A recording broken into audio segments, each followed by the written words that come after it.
ഈ വീഡിയോയിൽ ബംഗ്ലാദേശിനെ കുറിച്ചുള്ള ഒരു ഇമ്പോർട്ടൻ്റ് അപ്ഡേറ്റ്സ് ആണ് നമ്മൾ നോക്കുന്നത്. അതിൻ്റെ കൂടെ കുറച്ച് അഡീഷണൽ കാര്യങ്ങളും കൂടെ നോക്കാം. അപ്പോൾ അതിനകത്ത് ഈ HUT എന്ന് പറഞ്ഞ ഒരു സംഘടനയുണ്ട് അവിടെ. ഇത് പല രാജ്യങ്ങളിലും നിരോധിക്കപ്പെട്ട സംഘടനയാണ്. പ്രത്യേകിച്ച് ഇന്ത്യയിൽ ഇത് ബാൻഡാണ്. അതേപോലെ പാകിസ്ഥാന് തീവ്രവാദം തഴച്ചു വളരുന്ന പാകിസ്ഥാനിൽ തന്നെ ഇത് നിരോധിച്ചിരിക്കുന്ന സംഘടനയാണ്. ആ രീതിയിൽ വളരെ ഡേഞ്ചർ ആയിട്ടുള്ള ഒരു പ്രസ്ഥാനമാണ് ഈ HUT എന്ന് പറയുന്നത്. ഹിസ്ബുത്ത് തഹ്രീർ എന്നാണ് ഇതിനെ വിളിക്കുന്നത്. അപ്പോൾ ഈ ഒരു സംഘടന ഇപ്പം ബംഗ്ലാദേശിൽ നല്ല രീതിയിൽ പ്രവർത്തിക്കുകയാണ്. ഇവരുടെ പ്രവൃത്തി എന്ന് പറഞ്ഞാൽ ചില്ലറ പ്രവൃത്തിയല്ല. അപ്പോൾ അവർ ഇന്നലെയും ഇന്നുമായിട്ടൊക്കെ നല്ല രീതിയിലുള്ള പ്രൊട്ടസ്റ്റ് റാലികൾ, മാർച്ചുകൾ നടത്തുന്നുണ്ടായിരുന്നു. ഈ റാലികളെല്ലാം തന്നെ കലാപത്തിൽ അവസാനിക്കുന്ന ഒരു സ്ഥിതിയാണ് നമുക്ക് കാണാൻ കഴിയുന്നത്.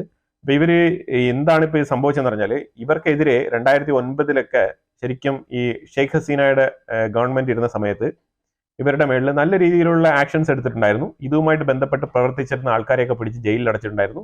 മിക്കവാറുമുള്ള തീവ്രവാദികളെല്ലാം ഡീറ്റെയിൻ ചെയ്ത് വെച്ചിരുന്നതാണ്. ഈ ഒരു തീവ്രവാദികളെല്ലാം കൂടെ തുറന്നു വിട്ടത് വേറെ ആരുമല്ല, നമ്മളുടെ all in all piece award winner ആയിട്ടുള്ള സമാധാനത്തിന്റെ അവാർഡ് നേടിയ യൂനസ് ആണ് ഇവരെല്ലാം തുറന്നു വിട്ടത്.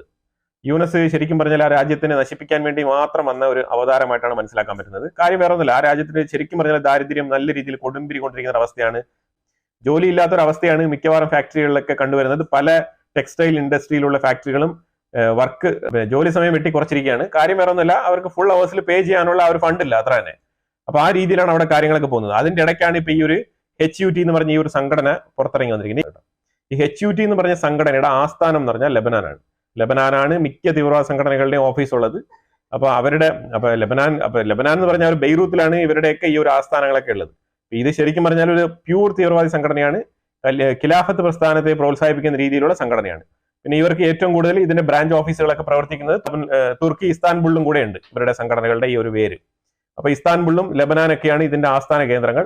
അവർ തന്നെയാണ് ഈ ഒരു HUTയുടെ ഒരു മോട്ടോ എന്ന് പറഞ്ഞു കഴിഞ്ഞാൽ ഖിലാഫത്ത് പ്രസ്ഥാനം സ്ഥാപിക്കുക എന്നുള്ളതാണ്. അതായത് ലോകമെമ്പാടും ആ ഒരു ഇസ്ലാമികവൽക്കരണം നടക്കണം, അതുപോലെ തന്നെ ഈ ഒരു ശരീഅത്ത് ലോയിന്റെ കീഴിൽ ജനങ്ങൾ ജീവിക്കണം. ഇതാണ് അവരുടെ ഒരു കോൺസെപ്റ്റ്. ഇത് ശരിക്കും പറഞ്ഞാൽ ഒരു ഫൂളിഷ് ഐഡിയ ആണ്. ഏതൊരു പ്രസ്ഥാനമായിക്കോട്ടെ, ഏതൊരു മതപ്രസ്ഥാനമായിക്കോട്ടെ, അവർ വിചാരിക്കുന്ന വിശ്വാസധാരയാണ് ശരിയെന്നും അത് ലോകമെമ്പാടുമുള്ള ആൾക്കാരെല്ലാം അംഗീകരിക്കുമെന്നും ഇങ്ങനെയുള്ള പൊട്ടത്തരങ്ങളൊക്കെ വിശ്വസിച്ചുകൊണ്ടിരിക്കുന്ന ആൾക്കാർ കുറെ ഉണ്ട് ലോകത്ത്. ഞാൻ ഇല്ലാന്ന് പറയുന്നില്ല. കാരണം ഏതൊരു ഐഡിയോളജി ആയിക്കോട്ടെ, ഒരു ഐഡിയോളജി എന്ന് പറഞ്ഞാൽ ഒരു പ്രത്യേക സെക്റ്റിലുള്ള ആൾക്കാർ അത് വിശ്വസിച്ച് ജീവിക്കുന്നു, അത്രേ ഉള്ളൂ. ഇതുകൊണ്ട് തന്നെയാണ് ഞാൻ പലപ്പോഴും പറയുന്നത് മതം എന്ന് പറഞ്ഞാൽ അത് വീട്ടിനുള്ളിൽ വെക്കേണ്ട ഒരു സംഗതിയാണെന്ന് പറഞ്ഞിട്ട്. ഇതിനെ എടുത്തുകൊണ്ട് റോഡിലേക്ക് ഇറങ്ങുമ്പോൾ ഉണ്ടാകുന്ന പ്രശ്നങ്ങളാണിത്. നമ്മൾക്ക് ശരിയായിട്ട് തോന്നുന്ന ആശയങ്ങളെല്ലാം ലോകത്തുള്ള എല്ലാവർക്കും കൂടെ ശരിയാണെന്നുള്ള രീതിയിലുള്ള ഒരു ചിന്താധാരയാണ് ഈ സംഘടനകളൊക്കെ മുന്നോട്ട് വെക്കുന്ന ആശയങ്ങളൊക്കെ തന്നെയാണ്. അതായത് ആ രീതിയിലുള്ള ആശയങ്ങൾ കടത്തിവിടുക എന്നുള്ളതാണ് ഈ ഒരു സംഘടനയുടെ ഒക്കെ പ്രധാനപ്പെട്ട പരിപാടി. അപ്പൊ ഈ HUT എന്ന് പറഞ്ഞ ലോകമെമ്പാടും നിരോധിക്കപ്പെട്ട ഈ ഒരു സംഘടന ബംഗ്ലാദേശിൽ വളരെ ഫ്രീ ആയിട്ട് പ്രവർത്തിക്കുകയാണ്. അവിടെ അവരെ കൂപ്പൺ അടിക്കുന്നുണ്ട്, അവരെ ടീഷർട്ടുകൾ സ്റ്റാമ്പ് ചെയ്ത് അവരുടെ ബ്രാൻഡഡ് ടീഷർട്ട് ആയിട്ട് ആ ഒരു തീവ്രവാദ സംഘടനയുടെ ബ്രാൻഡഡ് ടീഷർട്ട് ഒക്കെ ഇറക്കുന്നുണ്ട്. അപ്പൊ അതുപോലെ അവരിപ്പോ അവിടെ കാണിച്ചുകൊണ്ടിരിക്കുന്ന പ്രവൃത്തി എന്ന് പറഞ്ഞാൽ സായിമുല്ല മെഡിക്കൽ കോളേജിൽ ഈ HUT എന്ന് പറഞ്ഞ ഈ ഒരു സംഘടനയിലുള്ള തീവ്രവാദികൾ മൊത്തം കടന്നു കയറി ആ കോളേജിലുള്ള പെണ്ണുങ്ങളെ മാത്രം എയിം ചെയ്ത് പുറത്തോട്ട് ഓടിക്കുകയാണ്. നിങ്ങൾ ഇവിടെ പഠിക്കേണ്ട ആൾക്കാരല്ല, സ്ത്രീകൾ സായിമുല്ല മെഡിക്കൽ കോളേജിൽ കയറിയിട്ട് സ്ത്രീകളെ ടാർഗറ്റ് ചെയ്യാണ്. നിങ്ങൾ പഠിക്കാൻ വിധിക്കപ്പെട്ട ആൾക്കാരല്ല, നിങ്ങൾക്ക് പഠിച്ചുകൂടാ, അതുകൊണ്ട് നിങ്ങൾ എന്ത് ചെയ്യണം, നിങ്ങൾ എത്രയും വേഗം അവിടെ നിന്ന് കാലിയാക്കണം എന്ന് പറഞ്ഞിട്ട് സ്ത്രീകളെ മൊത്തം അവിടെ നിന്ന് അടിച്ച് പുറത്താക്കുന്ന അവസ്ഥയാണ് അവിടെ കാണാൻ കഴിയുന്നത്. അവിടെ ശരിക്കും പറഞ്ഞാൽ നമുക്ക് അതിന്റെ പിക്ചേഴ്സ് അവൈലബിൾ അല്ല. ഞാൻ നോക്കട്ടെ ഏതെങ്കിലും രീതിയിൽ ഷെയർ ചെയ്യാൻ പറ്റുമോ എന്നുള്ളത്.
ബംഗ്ലാദേശിന്റെ ഉള്ളിൽ ഈ മൊത്തത്തിൽ റാലി ആയിരുന്നു. അവരുടെ പോസ്റ്ററുകളെല്ലാം തന്നെ ഖിലാഫത്ത് തിരിച്ചു കൊണ്ടുവരിക എന്നുള്ള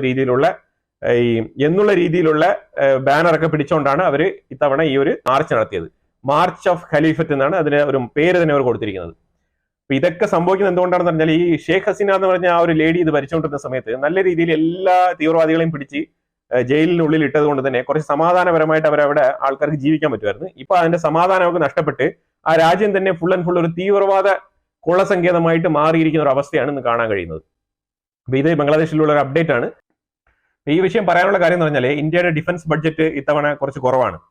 ചൈനയൊക്കെ നമ്മളുടെ ഇരട്ടിയുടെ ഇരട്ടി വലിയ ബിഗ് ബഡ്ജറ്റാണ് ഡിഫൻസിനൊക്കെ ഒതുക്കിയിരിക്കുന്നത്. നമ്മൾ ഇനിയുള്ള ഈ ഒരു നമ്മൾ ആത്മനിർഭർ ഭാരത് അതേപോലെ നമ്മുടെ ഡിഫൻസ് മേഖലയിൽ ഒരുപാട് കാര്യങ്ങളിലേക്ക് നമ്മൾ എയിം ചെയ്യുമ്പോഴും ഒരുപാട് കാര്യങ്ങൾ നമ്മൾ ആഗ്രഹിക്കുമ്പോഴും നമ്മുടെ ഡിഫൻസ് നമ്പർ 1 ആയിട്ട് മാറണം എന്ന് വിചാരിക്കുമ്പോഴും ബഡ്ജറ്റ് വളരെ കുറവായിട്ടാണ് അലോക്കേറ്റ് ചെയ്തിരിക്കുന്നത് ഡിഫൻസിന്. അപ്പൊ തീർച്ചയായിട്ടും നമ്മൾ കൂടുതൽ ബഡ്ജറ്റ് ഒതുക്കേണ്ടിയിരിക്കുന്നു നമ്മൾ ഇന്ത്യയെ ചുറ്റി. കാരണം നമ്മൾ ഏറ്റവും കൂടുതൽ ഇമ്പോർട്ടൻ്റ് ആയിട്ട് മനസ്സിലാക്കേണ്ടത് ഈ ബംഗ്ലാദേശ് എന്ന് പറഞ്ഞ രാജ്യം ഇത്രമാത്രം തീവ്രവാദത്തിൽ കിടന്ന് അധപ്പതിക്കുമ്പോൾ നമ്മളുടെ ചുറ്റിലുള്ള 4 സ്റ്റേറ്റ് അവരുമായിട്ട് കണക്റ്റഡ് ആണ്. ആ 4 സ്റ്റേറ്റുകളും ബോർഡർ ഈ തീവ്രവാദികളുമായിട്ട് ഷെയർ ചെയ്യുന്നുണ്ട്. ഇപ്പോഴും നമ്മൾ ചിന്തിക്കേണ്ട വിഷയമാണ്. കാര്യം ഇതൊന്നും നമുക്ക് അങ്ങനെ തടഞ്ഞു നിർത്താൻ പറ്റത്തില്ല. ഈ തീവ്രവാദമൊക്കെ അവിടെ ഇങ്ങനെ പടർന്ന് പന്തലിച്ചു കഴിഞ്ഞാൽ ഇതൊക്കെ ഇന്ത്യക്കുള്ളിൽ അസാം ആയിക്കോട്ടെ ഇതേപോലെ പല രീതിയിലും ഇത് പടർന്ന് പന്തലിക്കും. ഇപ്പൊ അസാമിലുള്ള മുസ്ലിംസ് ഒക്കെ ഉണ്ട്. ഇവരൊക്കെ ഭാഗികമായിട്ട് ഇവര് സെയിം ഐഡിയോളജിയിലുള്ള ആൾക്കാരാണ്.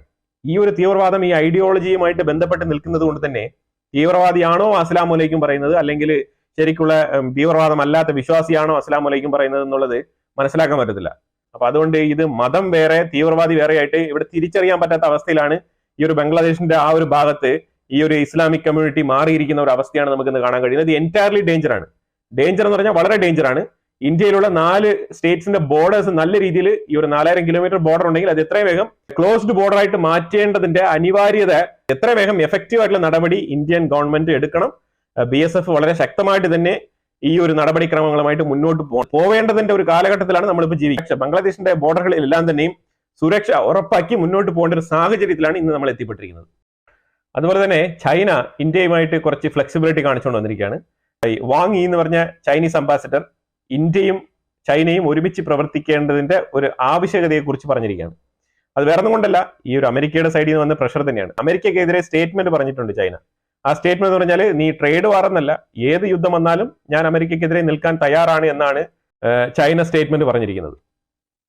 അപ്പൊ അതിന്റെ അർത്ഥം അമേരിക്കയുമായിട്ട് യുദ്ധം ചെയ്യാൻ പോകുന്നതല്ല, പക്ഷെ യുദ്ധമാണെങ്കിലും ഞാൻ തയ്യാറാണെന്നാണ് ചൈന പറഞ്ഞിരിക്കുന്നത്. വളരെ ബോൾഡ് ആയിട്ടുള്ള സ്റ്റേറ്റ്മെന്റ് ആണ്, ഇല്ല എന്ന് പറയാൻ പറ്റത്തില്ല.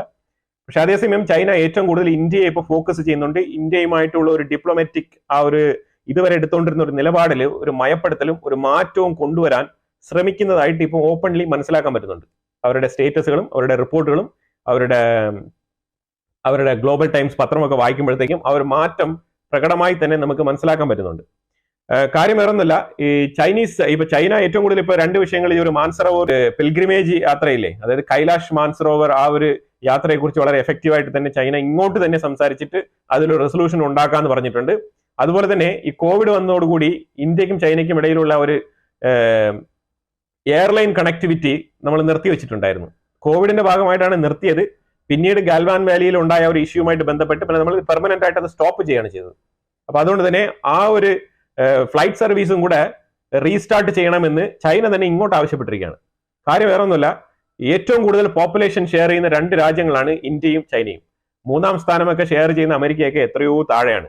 ഇന്ത്യക്കും ചൈനയ്ക്കും എത്രയോ കീഴിലാണ് ഒരു 3ാമത്തെ പോപ്പുലേഷൻ എന്നൊക്കെ പറയുന്നത്. അപ്പൊ അതുകൊണ്ട് തന്നെ ചൈന ഏറ്റവും കൂടുതൽ ഇന്ത്യൻ മാർക്കറ്റ് ലക്ഷ്യമിടുന്നുണ്ട്. അതുകൊണ്ട് ഇന്ത്യയുമായിട്ട് ഒരു നയതന്ത്ര നീക്കം നല്ല രീതിയിൽ ശക്തിപ്പെടുത്താൻ വേണ്ടിയിട്ട് ശ്രമിക്കുന്നുണ്ട്, ജെന്യൂനായിട്ട് ശ്രമിക്കുന്നുണ്ട്. ഇപ്പം അതാണ് നമ്മൾ മനസ്സിലാക്കേണ്ടത്. അത് വേറെ ഒന്നും കൊണ്ടല്ല, ഈ ട്രംപിന്റെ ഒരു എഫക്ട് തന്നെ. അപ്പൊ ഇന്ത്യ എന്താണ് എടുക്കാൻ പോകുന്ന നിലപാടെന്ന് പറഞ്ഞാൽ, നമുക്ക് ഇത്രയും നാളുമുള്ള ഇന്ത്യയുടെ ഒരു എക്സ്പീരിയൻസ് വെച്ചിട്ട് എടുക്കാൻ പോകുന്ന നിലപാട്, ഇന്ത്യ തീർച്ചയായിട്ടും ഒരു പ്രോ അമേരിക്ക, അതേപോലെ വേറൊരു സൈഡിലൂടെ ചൈനയും ഹോൾഡ് ചെയ്തുകൊണ്ട് മുന്നോട്ട് പോകുന്ന ഒരു സാഹചര്യമായിരിക്കും മുന്നോട്ട് എടുക്കുക എന്നുള്ളതാണ് നമുക്ക് മനസ്സിലാക്കാൻ പറ്റുന്നത്. ഇന്ത്യ ഏത് രീതിയിലുള്ള റിലേഷൻഷിപ്പ് ചൈനയുമായിട്ട് കൊണ്ടുപോയാലാണ് ഇന്ത്യക്ക് അത് ഗുണകരമാകുക, അതുപോലെ തന്നെ അമേരിക്കയുമായിട്ടുള്ള ഈ ഒരു ട്രേഡ് താരിഫ് വാർ ഏത് രീതിയിൽ ബാലൻസ് ചെയ്ത് കൊണ്ടുപോയി കഴിഞ്ഞാൽ ഏത് രീതിയിൽ ഇന്ത്യക്ക് ഗുണകരമാകും എന്നുള്ളതിനെ കുറിച്ചുള്ള അഭിപ്രായം നിങ്ങൾ കമന്റ് ബോക്സിൽ രേഖപ്പെടുത്തുക. വീഡിയോ ഇഷ്ടപ്പെട്ടു കഴിഞ്ഞാൽ ലൈക്ക് ചെയ്യുക, ഷെയർ ചെയ്യുക. അതുപോലെ തന്നെ നിങ്ങൾ ആദ്യമായിട്ടാണ് ചാനൽ കാണുന്നുണ്ടെങ്കിൽ മറക്കാതെ സബ്സ്ക്രൈബ് ചെയ്യുക. വീണ്ടും അടുത്തൊരു വിഷയമായിട്ട് വരാം. Thank you so much.